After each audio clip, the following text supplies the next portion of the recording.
Hola, hola a todos, buena semana, segunda semana de diciembre que empieza con un feriado largo para los que no trabajan con horarios y pueden saber que es un día feriado.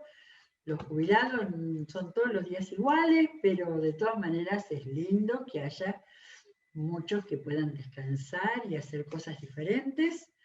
Así que bienvenida esta semana, que el Señor nos bendiga en todas las cosas que hacemos y por más feriado que sea, las buenas rutinas de nuestro canal están ahí. Está Abrir la Biblia, está toda la programación, supongo que tenemos odres hoy, igual que siempre, de manera que seguimos en todo aquello que nos une, nos alimenta, etcétera, etcétera. Bueno, repasando la programación de Abrir la Biblia, hemos venido de seguir la vida de José hace ya unas cuantas semanas. Después estuvimos unos cuantos días recorriendo una de las cosas que más me gustan, las caminatas de Jesús contando parábolas, y hemos visto y descubierto muchas cosas acerca de las enseñanzas tan conocidas, pero que cada vez que las miramos podemos encontrar algo nuevo. Y desde hace mucho tiempo estaba anotando todo lo que ahí me aparecía porque digo, sería bueno seguir una palabra de las importantes, en este caso del Nuevo Testamento, ir viéndola dónde las encontramos, dónde la encontramos, en qué contextos, y viendo, bueno, todas las cosas que podemos sacar cuando nos ponemos con un tema, con un personaje, ¿no? En la palabra, y lo vamos recorriendo y descubriendo más cosas que en la primera lectura que hemos tenido. En este caso es una de las palabras importantes del Evangelio, ¿no? Nos acordamos que Evangelio es la palabra griega que se hizo castellana, que quiere decir buenas nuevas, ¿eh? Y entonces una de las palabras importantes que la tenemos por todo el Nuevo Testamento, de las buenas nuevas del Evangelio de Dios, es la palabra gracia. Y siempre me pareció que no sabía demasiado del tema de la gracia en los muchos sentidos que tiene, pero en relación con Dios, la gracia que da Dios, hay un sentido en especial que podemos encontrar, pero también hay muchos usos. Bueno, por supuesto que en la vida común, ¿no? Si estuviéramos en una reunión de un grupo y dijéramos, bueno, ¿qué quiere decir gracia? Enseguida sale regalo, don, nosotros tenemos en nuestro lenguaje lo del dar las gracias, y también tenemos el reconocer en una persona que tiene gracia, que es graciosa, y el tener gracia es algo, quizás don sería lo más cercano, ¿no? Los que conocemos la palabra don tiene un gran sentido para nosotros. Así que bueno, los invito a hacer este recorrido más o menos ordenado. Estoy tratando de hacerlo ordenado, pensando para varios días, en los libros del Nuevo Testamento, de manera de lo que más podamos ir hilando la manera en que los escritores del Nuevo Testamento nos fueron enseñando, volcando la revelación que habían recibido. En este caso, lo primero que vamos a leer es revelación de Dios, y también el uso dentro de los ministerios de los principales siervos del Señor del siglo I que nos ha quedado en el Nuevo Testamento, ¿no es cierto? Bueno, bien. La primera vez que me impacta el uso de la palabra gracia, la leímos hace poco, pero en otro contexto totalmente diferente, así que no hay ningún problema. Juan 1 es en el Evangelio de Juan, en ese que llamamos el prólogo teológico de presentación de Jesús. Después que ya habían sido escritos los otros 3 evangelios, que las iglesias conocían el contenido de estas historias, de estas no biografías. No se considera historiográficamente una biografía, pero para nosotros son como una biografía, un recorrido, una presentación del Evangelio con estos primeros 3 hombres extraordinarios que escribieron los llamados sinópticos, pero que escribieron alrededor de la mitad del primer siglo, ¿no? Y Juan, casi al final, donde estaba en el tiempo en que él estaba o iba a estar preso y que iba a recibir el Apocalipsis y que estaba escribiendo cartas, también escribió el Evangelio, en el cual vemos cómo volcó lo que él consideró que faltaba para completar esas extraordinarias historias de la vida de Jesús, que son los otros 3 evangelios. Por eso es que entendemos que en el primero comenzó diciendo de que Jesús estaba desde el principio y que era Dios, y plantó las bases de la fe cristiana en Jesús, las plantó en el primer capítulo de su evangelio. Pero acá aparece también, de una manera abundante, la palabra gracia. Así que vamos a leer, vamos a ir directamente a Juan 1, versículo 14. Y ahí es donde, después de toda la primera explicación, dice: y el Verbo se hizo hombre y habitó entre nosotros, y hemos contemplado su gloria, la gloria que corresponde al Hijo unigénito del Padre. Cada una de estas palabras es una afirmación impresionante en la fe cristiana, ¿sí? Dios se hizo hombre, después dice que lo hemos contemplado, hemos podido verlo, y esa gloria, la característica fundamental de Dios, la gloria que corresponde al Hijo unigénito del Padre, y aquí le da su identidad, lleno de gracia y de verdad, ¿sí? Quizás nosotros, me parece que esperamos más en la palabra gracia, hablando de que recibamos su gracia, ¿no? El apetito humano de que nos llegue a nosotros y que sea bueno para nosotros. Pero acá es de Jesús, Jesús lleno de gracia y de verdad. Y después, dice Juan, es el que da testimonio, y en el versículo 16 y 17, leemos un poquito más, dice: de su plenitud todos hemos recibido gracia sobre gracia. No solo recibimos gracia, gracia sobre gracia. Yo no sé qué quiso decir con esa expresión, pero era como si no le alcanzaran las palabras, y en vez de decir un montón de gracia, quizás gracia en distintas etapas de nuestro acercamiento a Jesús. La cosa es que Juan dijo: hemos recibido gracia, y arriba de la gracia, gracia, gracia y sobre gracia. Y acá, como siempre, hablando al pueblo judío, pues la ley fue dada por medio de Moisés. ¿Está claro eso? ¿Lo entendemos todo? Bien. Mientras que la gracia y la verdad nos han llegado por medio de Jesucristo.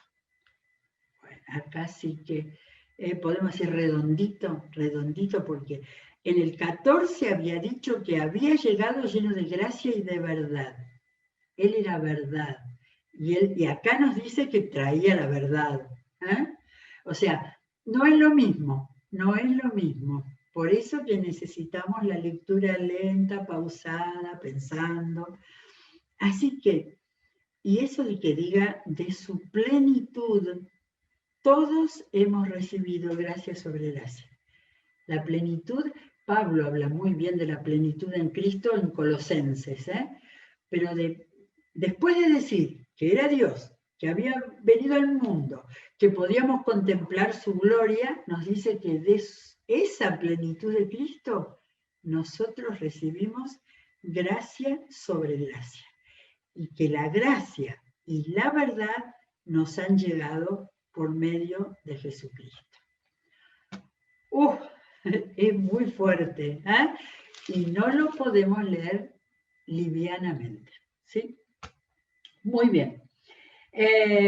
Así que ya leímos 16, 17, 14, nos vamos a ir del Evangelio de Juan y vamos a hacer un salto, porque después vamos a volver atrás, pero quiero que miremos, eso fue una curiosidad, no lo leí en ningún lado, pero digo, Pablo habla de gracia en los saludos a las iglesias, ¿sí?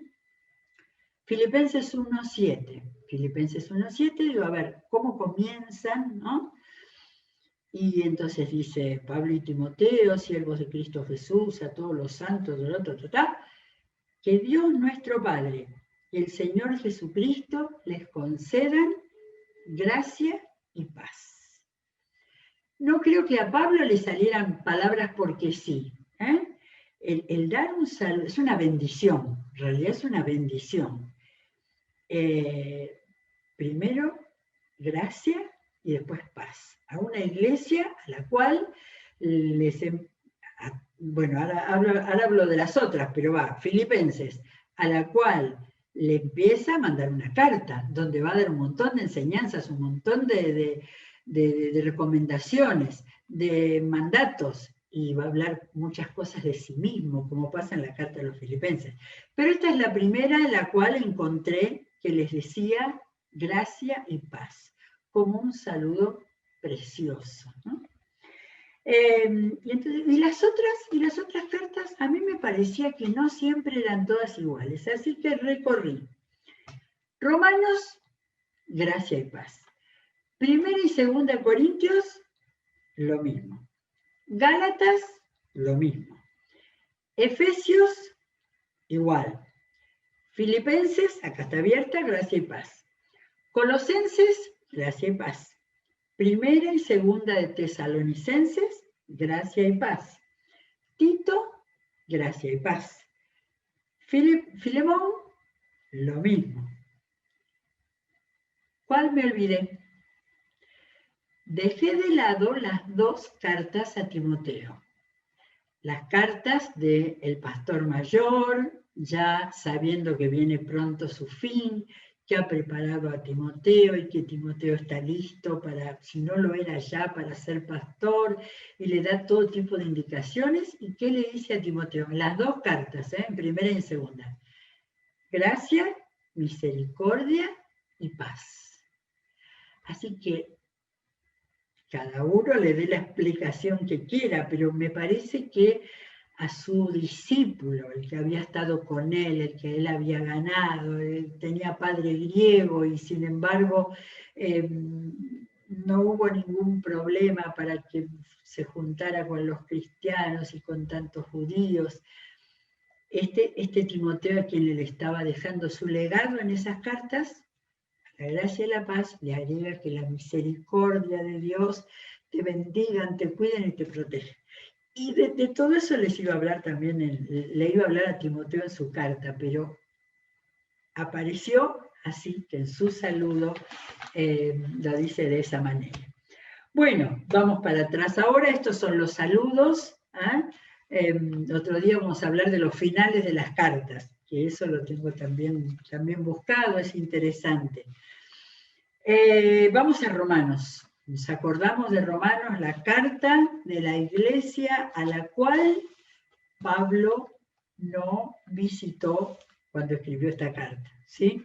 De manera que allí volcó todo su amor y su interés de que el grupo de judíos cristianos, de gentiles cristianos, de nuevos que se estaban acercando ahí a las congregaciones que se iban formando, pudieran recibir todas las buenas nuevas del Evangelio con comprensión, de manera que puedan entender cuál era esta obra de Jesús, cuál era la transformación que tenían que tener ellos, y cuál era la fe sobre la cual tenían que estar parados. Y en medio de ellos todas las menciones de la gracia, porque vamos detrás de la gracia. Muy bien, Romanos 3, 23 y 24, famoso versículo, cuando sabíamos todo el plan de salvación de memoria, este era el primero, por cuanto todos pecaron y están destituidos de la gloria de Dios. Yo lo tengo fijo de Reina Valera 60, vamos a ver acá.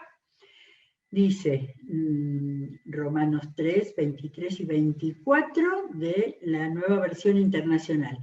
Pues todos han pecado y están privados de la gloria de Dios.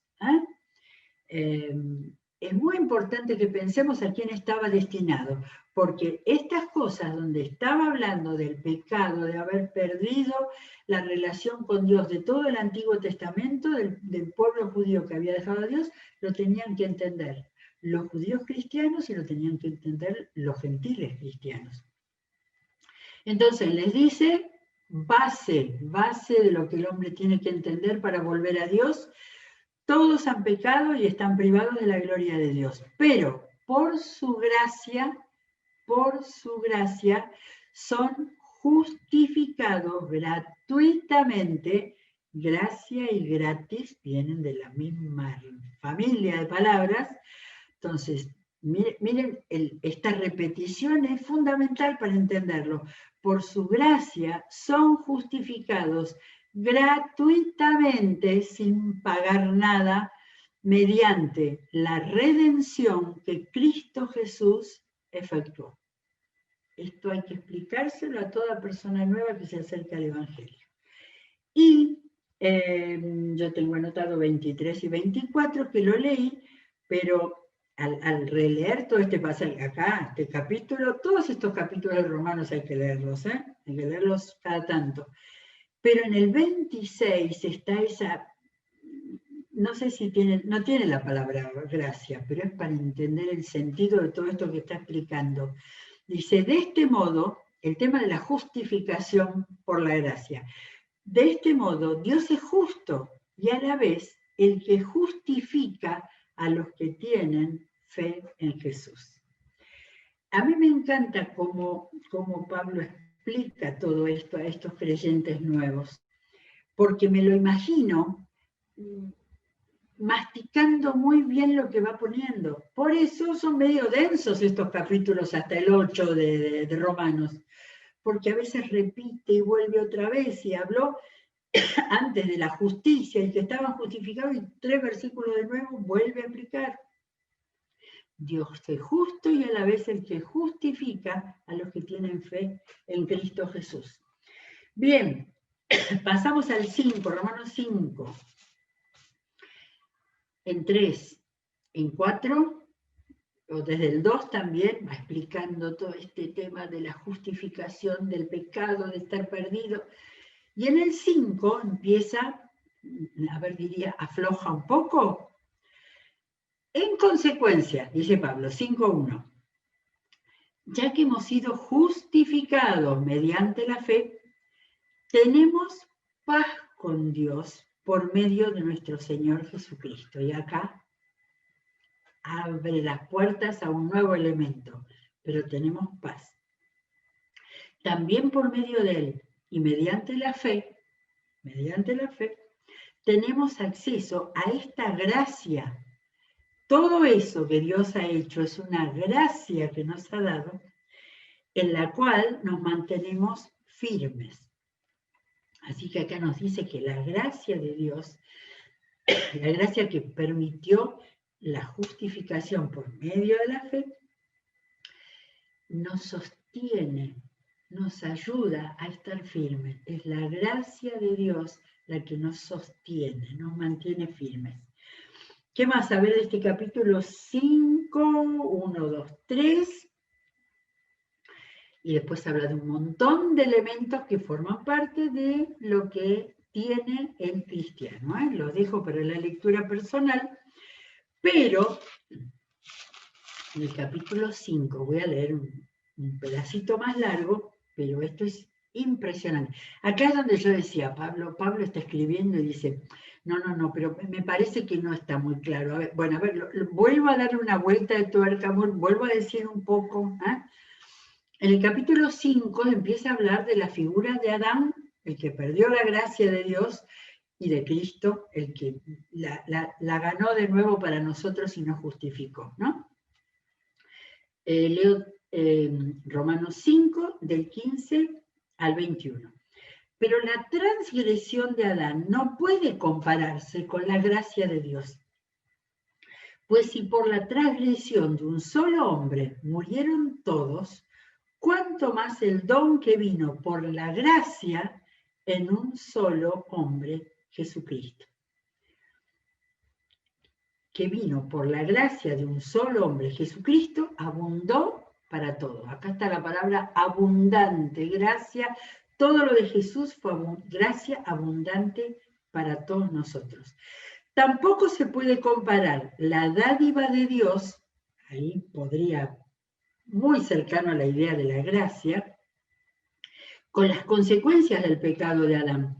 El juicio que lleva a la condenación fue resultado de un solo pecado, pero la dádiva que lleva a la justificación tiene que ver con una multitud de transgresiones, las que todos nosotros tenemos, ¿no? Pues si por la transgresión de un solo hombre reinó la muerte, con mayor razón los que reciben en abundancia la gracia y el don de la justicia reinarán en vida por medio de un solo hombre, Jesucristo. Es un pasaje formidable esto, ¿eh? Formidable. Y esto es para entender la obra de Dios. Y en la obra de Dios está la gracia de Dios. Acá repite un poquito, yo tenía hasta el 21, porque después sí. Por tanto, así como una sola transgresión causó la condenación de todos, ya lo había dicho, también un solo acto de justicia produce la justificación que da vida a todos. Muerte, vida. Pablo era un genio en enfrentar ideas opuestas que eran muy claras y que resultan para nosotros hoy muy claras entender la contraposición entre la muerte y la vida. Por la obediencia, por la obediencia de uno solo, muchos serán constituidos justos. Y si la palabra justificación es medio complicada, esta es la idea, que por Jesús muchos serán considerados justos. Eso es lo que Dios hace. Y entonces termina en lo que atañe a la ley, esta intervino para que aumentara la transgresión, porque allí donde abundó el pecado, sobreabundó la gracia. Ustedes fijaron que habló de abundancia antes. Acá sobreabundó, esto de gracia sobre gracia me parece que tiene algo que ver. Sobreabundó la gracia, ¿a fin de qué? Así como reinó el pecado en la muerte, reine también la gracia que nos trajo la justificación y vida eterna por medio de Jesucristo nuestro Señor. Si los hermanos de Roma no entendían esta carta con toda la manera en que Pablo lo explicaba de una manera, lo explicaba de otra, volvía otra vez, que pase lo mismo con nosotros hoy, que nos cuesta a toda nuestra gente en este mundo ahora, leer detenidamente y pensando y con cuidado. Esta rapidez que se le ha dado a nuestra inteligencia, hay que confrontarla con la palabra, que hay que entenderla con claridad. Bueno, vamos a Romanos 6, a ver, algo más que dice en Romanos 6, del 11 al 14. Acá está hablando de nuevo, muertos al pecado y vivos en Cristo. De la misma manera, ya del 1 al 10 de 6, volvió otra vez con la muerte por causa del pecado y con la vida en Cristo. De la misma manera, también ustedes considérense muertos al pecado, pero vivos para Dios en Cristo Jesús. Por lo tanto, no permitan ustedes que el pecado reine en su cuerpo mortal, ni obedezcan a sus malos deseos. Acá viene la enseñanza, la amonestación. Ojo, no ofrezcan los miembros de su cuerpo al pecado como instrumentos de injusticia. Ofrézcanse más bien a Dios como quienes han vuelto de la muerte a la vida. Está dando por sentado que han vuelto a la vida al recibir a Cristo, pero dice, ojo con lo anterior, presentando los miembros de su cuerpo como instrumentos de justicia. Así el pecado no tendrá dominio sobre ustedes, porque ya no están bajo la ley, sino bajo la gracia. Bajo la gracia. Si nosotros lo fuéramos anotando, las distintas expresiones donde habla con abundó la gracia, sobreabundó la gracia, estamos bajo la gracia, ¿sí? Cuando tenemos tentaciones, cuando tenemos deseos de hacer cosas que no están, recordar, estamos bajo la gracia de Dios y eso nos va a librar. Bien, a ver, tengo uno más para hoy. Efesios. Bueno, dejamos a Romanos y nos vamos a Efesios. Efesios 2. Bueno, Efesios ya lo tiene copado el pastor Carlos, que hace 4 meses que nos está hablando de Efesios y que está desmenuzando, y más que eso, está aplicando el contenido. Por eso que hay tanta enseñanza práctica, ¿no? Está aplicando el contenido. Pero vamos a volver a Efesios 2, 4 al 8, que es uno de los pasajes más claros que usamos para explicarle a una persona el mensaje de Jesucristo. Dice, bueno, en el capítulo 2 empieza a hablar de los que se conducían de acuerdo a las tinieblas, de los deseos pecaminosos, etcétera, etcétera. Pero en el 4 aparece el pero, Pero Dios, que es rico en misericordia, por su gran amor por nosotros, nos dio vida con Cristo, aun cuando estábamos muertos en pecados. Fíjense que dice que rico, misericordia, amor. Todo lo que Dios tiene para darnos. Y entonces por eso Pablo estalla entre signos de admiración. Por gracia ustedes han sido salvados. Porque Dios es rico en misericordia, por amor, por gracia ustedes han sido salvados. Y en unión con Cristo Jesús, Dios nos resucitó y nos hizo sentar con Él en las regiones celestiales para mostrar en los tiempos venideros, hasta hoy, hasta nosotros hoy, la incomparable riqueza ¿de qué? De su gracia, que por su bondad derramó sobre nosotros en Cristo Jesús. Acá agreguemos otra expresión, la gracia derramada como si fuera un líquido, como si fuera agua sobre nosotros en Cristo Jesús. Porque por gracia ustedes han sido salvados mediante la fe. Esto no procede de ustedes, sino que es el regalo de Dios. Y acá aparece el sinónimo que siempre se usa, gracia, regalo. La gracia de Dios es el regalo de Dios. Pero mucho más que esa simplificación, la gracia se derrama, la gracia llena, y todas las cosas que hemos encontrado hasta acá. Llegamos al 8, llegamos hasta el 8. Esto no procede de ustedes, sino que es el regalo de Dios. Y nos paramos acá porque tenemos creo que 3 días más, me parece. Gracias a Dios por su gracia. Que, a ver, este recorrido no es para hacer un jueguito interesante, la tenemos que percibir, la hemos recibido, pero necesitamos recordarla,